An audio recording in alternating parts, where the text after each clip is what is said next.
So ಏನೆಲ್ಲ ವಾದವನ್ನು ಪ್ರತಿಭಟನೆ ಮಾಡಿದ್ರಿ ಸರ್? ಸರ್ ನಮ್ಮದು ಮೊದಲನೇ ದಿನ ಅಂದರೆ ದರ್ಶನ್ ಅವ್ರನ್ನ ಈ ಪ್ರಕರಣದಲ್ಲಿ ಬಂಧನಕ್ಕೊಳಪಡಿಸಿದಂಥ ದಿನದಿಂದನೂ ಸಹ ಯಾವ ರೀತಿ ಅವ್ರನ್ನ ಈ ಪ್ರಕರಣದಲ್ಲಿ ಸಿಗಾಕ್ಸಲಾಗಿದೆ ಅಂದರೆ ದರ್ಶನ್ ಅವ್ರದ್ದು ಪಾತ್ರ ರೇಣುಕಾಸ್ವಾಮಿ ಅವ್ರ ಕೊಲೆಯಲ್ಲಿ ಯಾವುದೇ ಪಾತ್ರ ಇಲ್ಲ ಅವ್ರದ್ದು. ಆದರೂ ಸಹ ಪ್ರಾಸಿಕ್ಯೂಷನ್ನು ಪೊಲೀಸ್ನವರು ಇವರೆಲ್ಲ ಸೇರಿಕೊಂಡು ದರ್ಶನ್ ಅವರೇ ಅವ್ರನ್ನ ಕೊಲೆ ಮಾಡಿದ್ದಾರೆ ಅನ್ನೋದು ಅವ್ರದ್ದು ವಾದ ಆಗಿತ್ತು. ನಾವು ಅವ್ರದ್ದು ಮೇಲೆ ಯಾವುದೇ ರೀತಿಯ ಪಾತ್ರ ಇಲ್ಲ ಅನ್ನೋದು ನಮ್ಮ ವಾದ ಆಗಿತ್ತು. ಹಿರಿಯ ವಕೀಲರಂಥ ಸಿ.ವಿ. ನಾಗೇಶ್ ಮತ್ತು ಸಂದೇಶ್ ಚೋಟ ಮತ್ತು ಇನ್ನೊಬ್ಬರು ಅರುಣ್ ಶ್ಯಾಮ್ ಮತ್ತೊಬ್ಬರು ಹಿರಿಯ ವಕೀಲರು ಎಲ್ಲ ಸೇರಿ ವಾದ ಮಂಡನೆ ಮಾಡಿದ್ದು. ಇವತ್ತು ಅದರೆಲ್ಲ ಅಂಶಗಳನ್ನ ಪರಿಗಣನೆ ಮಾಡಿ ಇವತ್ತು ಉಚ್ಚ ನ್ಯಾಯಾಲಯ ಬೇಲ್ ಕೊಟ್ಟಿದೆ ಸರ್.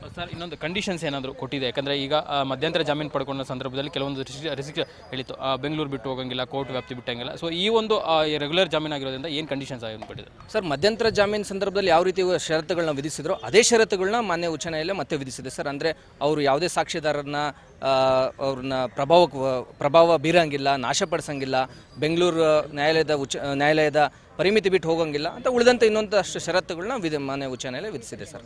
ಇನ್ನೊಂದು ಈಗ ಆಪರೇಷನ್ಸ್ ಮಾಡಿಸ್ಕೊಂಡಿದ್ದಾರೆ ದರ್ಶನ್, ಅಥವಾ ಅವರ ಆರೋಗ್ಯದ ಸ್ಥಿತಿ ಇವ್ರಿಗೆ ಯಾವ ರೀತಿ ಇದೆ ಅಂತ ಸರ್? ಅದ್ರ ಸಂಬಂಧಪಟ್ಟಂತೆ ಮಾನ್ಯ ಉಚ್ಚ ನ್ಯಾಯಾಲಯ ನಮ್ಮ ಮಧ್ಯಂತರ ಜಾಮೀನು ಕೊಡುವಂಥ ಸಂದರ್ಭದಲ್ಲಿ ಒಂದು ಷರತ್ತು ವಿಧಿಸಿತ್ತು. ಅವರ ವೈದ್ಯಕೀಯ ಸ್ಥಿತಿಗತಿಗಳ ಬಗ್ಗೆ ಆಗಲಿ ಆಪರೇಷನ್ ಬಗ್ಗೆ ಆಗಲಿ ಮಾಧ್ಯಮಕ್ಕೆ ನೀವು ಮಾಹಿತಿನ ಹಂಚ್ಕೋಬಾರ್ದು ಅನ್ನೋಂಥ ಷರತ್ತು ನಮಗೆ ವಿಧಿಸಿದ್ದಾರೆ ಸರ್. ಆದ್ದರಿಂದ ಆ ಮಾಹಿತಿ ತಮಗೆ ನಾನು ಹಂಚ್ಕೊಳ್ಳೋಕ್ಕೆ ಸಾಧ್ಯ ಇಲ್ಲ ಸರ್, ಕ್ಷಮೆ ಇರಲಿ ಸರ್. ಈಗ ರೆಗ್ಯುಲರ್ ಬೇಸ್ ಸಿಕ್ಕಿರೋದ್ರಿಂದ ಅವ್ರ ಟ್ರೀಟ್ಮೆಂಟ್ ಎಲ್ಲಿ ಬೆಂಗಳೂರಲ್ಲೇ ಪಡ್ಕೊಂತಾರೆ ಅಥವಾ ಅವ್ರ ಜೊತೆ ಏನಾದರೂ ಸಂಪರ್ಕ ಮಾಡಿದ್ರೆ ಫೋನಲ್ಲಿ ಏನಾದರೂ ನೀವು ಇವಾಗ?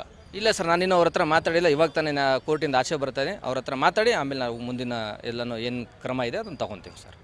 Thank you. ಸೊ ಇದಿಷ್ಟು ದರ್ಶನ್ ಅವರ ಪರವಾಗಿ ವಾದ ಮಂಡಿಸಿದಂಥ ಸುನೀಲ್ ಅವರ ಮಾತುಗಳು. ಯಾಕಂದರೆ ಅವರ ಸೀನಿಯರ್ ನಾಗೇಶ್ ಅವರು ವಾದವನ್ನು ಮಾಡಿದ್ರು, ಇವರು ವಕಾಲತನ ವಹಿಸಿದ್ರು. ಸೊ ಈಗ ಜಾಮೀನು ಸಿಕ್ಕಿದೆ ಅಂದರೆ ಪೊಲೀಸರು ಮತ್ತು ಪ್ರಾಸಿಕ್ಯೂಷನ್ ಏನೆಲ್ಲ ಒಂದು ಅಂಶಗಳನ್ನು ಆರೋಪಗಳನ್ನು ಮಾಡಿದ್ದು ಅದೆಲ್ಲವನ್ನೂ ಸಹ ಹೈಕೋರ್ಟ್ನಲ್ಲಿ ಅದಕ್ಕೆ ವಿರುದ್ಧವಾಗಿ ನಾವು ವಾದವನ್ನು ಮಾಡಿದ್ವಿ. ಸೊ ಅದನ್ನು ಪರಿಗಣಿಸಿ ಇವತ್ತು ನ್ಯಾಯಾಲಯ ಜಾಮೀನನ್ನು ಕೊಟ್ಟಿದೆ ಅನ್ನೋ ಮಾತನ್ನು ಹೇಳ್ತಾ ಇರುವಂಥದ್ದು. ಕ್ಯಾಮ್ರಾಮನ್ ಜಾಕಿರ್ ಜೊತೆ ಅರುಣ್ ಕುಮಾರ್, BTV ನ್ಯೂಸ್, ಬೆಂಗಳೂರು.